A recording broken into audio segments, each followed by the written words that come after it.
Bonjour à tous, c'est Monsieur JX et en ce moment donc j'ai vraiment le temps de vous faire des vidéos, donc j'essaye de faire plusieurs choses, donc les jeux, des tutos et d'autres vidéos comme celle-ci. Donc aujourd'hui, comme vous l'avez vu dans le titre, je vais vous montrer comment réussir sur YouTube. Donc moi qui ai commencé au début et qui veut comment dire, poursuivre ma chaîne, je vais vous montrer quelles sont les astuces pour bien réussir, pour bien y arriver. Après je ne dis pas que ça marche à 100% hein, parce que après il faut toujours un petit plus, un petit truc comme ça. Enfin bref, donc ça va se passer en 10 étapes très simples. Donc je me suis fait personnellement un petit texte pour mieux vous expliquer, pour pas trop me perdre. Et puis voilà. Donc comment réussir sur YouTube par Monsieur JX en 10 étapes. Alors on va commencer tout simplement par la première étape. Donc la première étape c'est le choix du nom. Donc ça peut être un critère de réussite. Donc un joli nom de chaîne avec des majuscules. Donc c'est le genre de nom qui attire. Donc pas de choses avec X numéro. Donc ça veut dire par exemple, je dis n'importe quoi hein. Jean 014827 ou X dicta machin 048. Non, faut mettez essayez de vous créer un nom. Donc moi j'ai réussi à créer Monsieur JX. Je ne sais même plus d'où cela m'est venu. Mais essayez de créer un truc assez original sans mettre majuscule minuscule un truc propre on va dire. Ensuite la deuxième étape c'est de choisir un joli avatar. Donc l'avatar c'est la petite image que vous avez sur YouTube. En fait c'est ce qui va avec votre pseudo. Enfin avec votre nom YouTube on va dire. Donc l'avatar de votre profil c'est la première chose que les gens regardent. Donc quand ils s'abonnent sur votre chaîne ou quand vous avez de la pub sur n'importe quelle page. Donc faut pas pour les débutants faut pas hésiter à utiliser des templates ou à demander à des gens, encore à la rigueur. Et faut pas chercher trop compliqué non plus, c'est-à-dire faut faire un logo simple, par exemple un petit texte, un petit logo. Faites pas des trucs de fou parce que c'est qu'un petit avatar hein, donc ça sert à rien de faire des trucs extraordinaires. Franchement je vous dis ça, après vous faites ce que vous voulez hein. Ensuite la troisième étape c'est le background. Donc ceux qui ne comprennent pas l'anglais, c'est l'arrière-plan de votre chaîne. Donc la question qui fait des backgrounds sur YouTube, c'est ce que j'entends le plus. Est-ce que tu fais des backgrounds, machin. Et ensuite la deuxième chose c'est est-ce que tu fais des lobbies, etc. Donc le background c'est un truc qui est vraiment demandé sur YouTube. Après ça commence à être assez chiant pour certaines personnes comme moi qui reçoivent personnellement plein de messages privés. Tu peux me faire un background, etc. Donc où j'en étais. Donc oui, un joli background est réellement important si vous souhaitez réussir sur YouTube. Donc après un beau background est très compliqué. Donc aussi à créer, alors ne cherchez pas compliqué non plus. Donc c'est à dire que ça sert à rien de chercher compliqué non plus. Au début vous êtes, on va dire, je dis comme ça, mais débutant sur YouTube. Donc vous n'aurez certainement pas le même background que les plus grands YouTube hein. Faut pas chercher plus loin, ça se fait à force. Moi au début j'ai commencé avec des trucs simples. Ensuite on commence à faire d'autres choses. Voilà, après vous faites ce que vous voulez. Ensuite le quatrième point est très important. C'est en ce qui concerne, voilà j'y arrive jamais, les vidéos. Donc nous pourrions en parler des heures je vous avoue. Mais je ne sais pas par où commencer. Bon, tout d'abord la qualité. Donc je vous le dis d'avance, pour les gens console sans Dazzle HDPVR ou Game Capture HD, je sais plus c'est quoi le nouveau truc, vous ne pouvez pas réussir à faire une chaîne YouTube parce que vous ne pouvez pas filmer. Donc je sais pas comment vous faites des vidéos invisibles ou vous filmez avec votre téléphone, la télé, c'est impossible. Donc vous pouvez vous rabattre sur des vidéos autres que les jeux vidéo à la rigueur. Et si vous n'avez pas non plus de PC étant un minimum performant, faut laisser tomber aussi. Donc que ce soit filmer des jeux PC, soit pour vos montages. Si vous avez un PC à, je dis 70 € de chez Madame là, faut laisser tomber, hein, carrément. Donc personnellement pour enregistrer des vidéos sur PC, donc moi j'utilise Fraps. donc Fraps pour la capture de jeu, et Camtasia 8 pour la capture d'écran, donc tout ce qui est tuto, enfin tout ce qui est sur le bureau quoi. Ensuite, pour enregistrer sur console, on l'a dit, donc vous utilisez le logiciel fourni avec le Dazzle, l'HDPVR, le Game Capture HD, je crois que ça se dit comme ça, et tous les autres trucs qui existent pour capture de console. Donc vous pouvez également réussir en enregistrant avec une caméra, c'est-à-dire des petites scènes irréelles je pense, ou d'autres montages, et vos chances diminuent beaucoup. Enfin ça dépend de l'originalité on va dire. Donc ça veut dire qu'il y en a qui y arrivent et il y en a qui n'y arrivent pas. Donc et je ne parle même pas d'un portable, hein, essayez même pas de filmer avec un portable. Donc oui, un portable c'est les trucs à 2 € avec le clapet. Donc après si vous avez un iPhone, encore à la rigueur, ou d'autres téléphones performants de notre génération, je peux appeler ça un appareil photo, pas de problème. Ensuite, cinquième étape. Donc cinquième étape, c'est un beau montage. Donc ce que j'appelle un beau montage, c'est pas un truc de film, etc. hein. C'est juste un truc correct, donc cohérent et indispensable. Donc il faut également que vous ayez une jolie intro. Donc une jolie intro, c'est pareil. Faut pas avoir le truc qui pète de la mort. Faut avoir un truc simple, assez, enfin qu'on puisse comprendre facilement.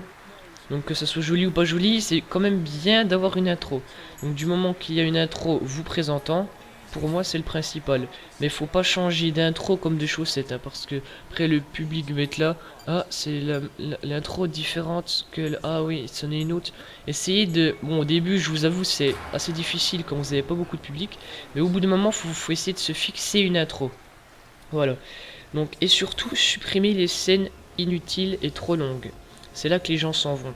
Donc ne faites pas une intro de 40 secondes. Voilà. Et par exemple quand vous faites des transitions, un texte, etc. Donc là j'arrive même plus à parler. Donc ne faites pas non plus des trucs de 40 secondes. Hein. Personnellement mon intro elle dure peut-être 10 ou 10 secondes, même pas. Donc après ça fait... Au-dessus ça fait un peu... Enfin ça dépend, vous verrez bien. Donc pour faire des montages et intégrer une intro, personnellement j'utilise Sony Vegas Pro pour on va dire ce qui est montage, et After Effects CS6 pour ce qui est petit plus, etc. Donc voilà, donc la sixième étape, il s'agit d'avoir un contenu original, donc faut être original. Donc on en a tous marre des commentaires simples, enfin j'en ai marre des commentaires simples, les parties filmées, 23-0, bon je parle de Call of précisément, mais voilà, donc faites au moins un dual commentary ou un visio, donc innover, je trouve ça c'est sympa, on peut, enfin c'est un peu plus rigolo, voilà, en tout cas c'est mon avis. Après, vous faites ce que vous voulez. Donc, un de temps en temps, ok, à la rigueur, vous pouvez en faire un. Enfin, là, ce ne sont que des conseils. Hein. Ne faites pas ce que je vous dis exactement. Si vous voulez en faire, vous avez le droit d'en faire. Hein. Donc, où j'en étais? Pardon. Donc, faut pas se baser sur la réussite des simples commentaires. Personnellement, si vous faites que ça, vous n'y arriverez pas. Faut faire d'autres choses. Voilà, faut essayer de varier, de faire des trucs originaux. Et puis, voilà. De faire énormément ouais, j'ai vu énormément de vidéos, donc je peux vous en faire part un petit peu. Après vous faites ce que vous voulez. Ensuite la septième étape, c'est d'avoir un titre correct et de nombreux tags. Donc le plus important probablement, c'est de poster de nombreux tags descriptifs. Donc dans chaque vidéo, faut bien que vous postiez le maximum de mots ayant un rapport avec votre vidéo, ainsi qu'un beau titre avec des balises. Donc par exemple du genre, si vous avez un gameplay PS3, vous mettez PS3 ou tuto ou Xbox. Faut mettre des mots en rapport avec votre vidéo, mais ne mettez pas non plus un titre de 20 lignes, hein, ça sert à rien. Vous mettez juste les trucs les plus importants. Ensuite le reste vous le mettez dans la vidéo. Donc ça donne tout de suite plus d'allure, et tous ceux qui cliquent sur votre vidéo ne seront pas déçus, ne seront donc pas perdus, car ils auront bien lu le titre et sauront à quoi s'attendre. Voilà. Ensuite, la huitième étape, donc ajouter des annotations sur vos vidéos. Donc ça, c'est tout le monde ne le fait pas, mais vous pouvez le faire. Donc par exemple, mettre un petit message ou une petite remarque sur la vidéo, ou encore un lien quelconque pour cliquer sur votre chaîne, ou télécharger un lien ou faire ce que vous voulez. Donc ça rend bien aussi à la fin de la vidéo d'ajouter une annotation vers vos dernières vidéos. Donc moi c'est ce que j'appelle une intro, donc c'est-à-dire intro au début, intro à la fin. Donc cela permet de garder la personne regardant vos vidéos sur votre chaîne, et elle remonte la vidéo elle remonte de vidéo en vidéo jusqu'à votre première création à la rigueur. Donc vous pouvez même mettre une miniature de vos dernières vidéos, c'est-à-dire des petits montages comme je fais, et comme d'autres font aussi, et ajouter un lien via les annotations. Voilà, il suffit de cliquer dessus et le public continue à vous suivre. Ensuite, on est bientôt à la fin. La 9e étape, donc c'est essayer d'intégrer un minimum de subbox. Donc les subbox sont un moyen de se faire connaître quand on débute. Bon, quand on débute pas aussi, hein, quand on est plus expérimenté. Cela ne vous coûte rien, alors ajoutez vos amis et ainsi de suite. Donc oui, moi c'est un truc que je trouve en ce moment qui est un peu débile sur YouTube. C'est que tout le monde dit je te mets en subbox si tu me fais ça, machin, si... Ben, moi je trouve que dès qu'on commence à, comme on dit chez nous, gratter l'amitié ou être ami avec quelqu'un, vous pourriez le mettre en subbox et lui aussi. De toute façon ça vous coûte rien, c'est pas parce que vous avez 40 personnes en subbox que votre chaîne ne va pas être vue, hein. Au contraire, c'est... pour moi, tout le monde devrait un peu se partager, faire des trucs comme ça. Après, je trouve que personne le fait vraiment. Tout le monde le fait à peu près, celui qui a le plus de subbox, on va dire, des gens connus, etc. Personnellement, moi dès que je suis... enfin, dès que j'aime bien quelqu'un, subbox, etc.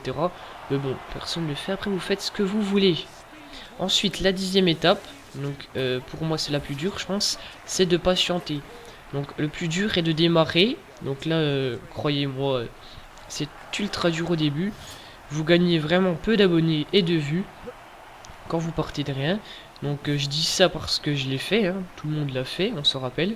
Mais si vous faites tout bien, comme je vous ai expliqué, en gros on va dire, et que vous respectez les étapes suivantes, vous êtes sûr de réussir, ou du moins d'être un peu mieux, enfin d'être plus content de vous. Ensuite, un minimum de vidéos, donc faut pas avoir 2 vidéos sur sa chaîne et puis croire qu'on va avoir 8000 abonnés, sauf les buzz, hein, bien sûr, les gens qui ont des buzz. Faut avoir quand même un minimum de vidéos, donc vous en faites une de temps en temps comme ça et de croiser les doigts. Donc je dis ça parce que moi j'ai commencé aussi à 1 abonné, 2 abonnés, aujourd'hui j'en suis à 319. Ça ne monte pas beaucoup, mais je vais y arriver petit à petit. Mais le plus dur c'est de patienter. Voilà, donc le bilan de comment réussir sur YouTube par MonsierJX en 10 étapes, c'est d'avoir un pseudo attractif, de personnaliser son avatar, son background et son introduction en soignant la qualité de vos vidéos, de faire de jolis montages, d'essayer d'être un minimum original voire innovateur, ça c'est à vous de voir. Ensuite de soigner le titre et les tags de votre vidéo, d'ajouter à la rigueur des annotations, d'intégrer un maximum de subbox au début, donc vos amis de préférence, enfin les gens que vous connaissez, et après ensuite les gens que vous apprendrez à connaître, etc. Donc je vous le dis, hein, ajoutez-les en subbox, ça vous coûte rien à vous, mais ça peut faire plaisir, même très plaisir. Et la 10e étape, de patienter un minimum, voilà. Donc moi je vous remercie d'avoir regardé cette vidéo, j'espère que ça vous a plu. Personnellement j'ai fait ça parce que tout au long de mon cursus YouTube j'ai appris ces astuces là, on va dire. Et puis voilà, et en attendant vous pouvez regarder mes vidéos en attendant que votre chaîne soit vue. Et puis comme ça cela passera plus vite pour vous. Et puis je vous dis à la prochaine et merci beaucoup. Ciao ciao.